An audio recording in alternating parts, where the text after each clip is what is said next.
Praise lord. నేటి వాక్యము కీర్తనల గ్రంథము 8వ అధ్యాయము 4వ వచనం. నీవు మనుష్యుని జ్ఞాపకము చేసుకున్నటకు వాడేపాటివాడు, నీవు నరపుత్రుని దర్శించుటకు వాడేపాటివాడు. దేవుడు ప్రభావము కలిగినవాడు. ఆకాశములలో ఆయన మహిమను కనపరచువాడు. భూమి అందంతటా ఆయన నామము ప్రభావము కలిగినది. ఆయన చేతి పని అయిన ఆకాశములను, ఆయన కలుగజేసిన చంద్ర నక్షత్రాలను చూచినప్పుడు నిజముగా ఎంతో ఆశ్చర్యం కలుగుతుంది. మానవుని దేవుడు తనకంటే కొంచెము తక్కువ వానిగా చేసి ఉన్నాడు.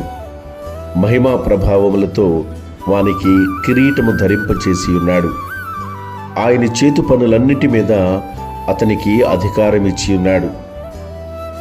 దేవుని కృప మానవుని పట్ల ఎంత గొప్పగా ఉన్నదో, దేవుని ప్రేమ మానవుని మీద ఎంత అధికముగా కుమ్మరించబడుతున్నదో మానవునికి ఇవ్వబడినటువంటి అధికారాన్ని బట్టి మనం అర్థం చేసుకోవచ్చు.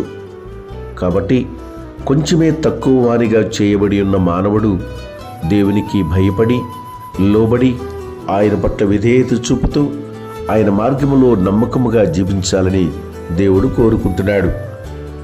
దేవుని ద్వారా పొందుకున్న అధికారాన్ని సద్వినియోగపరుచుకుంటూ ఈ లోకములో దేవుని యొక్క మార్గములో దేవుని చిత్త ప్రకారమైనటువంటి జీవితాన్ని కలిగి ఉండాలని దేవుడు ఆశిస్తున్నాడు. కనుక అట్టి దేవుని కోరికను, దేవుని ఉద్దేశాలను మన జీవితము ద్వారా, మన విశ్వాస క్రియల ద్వారా నెరవేర్చి ఆయనను ఘనపరచుతుముగాక.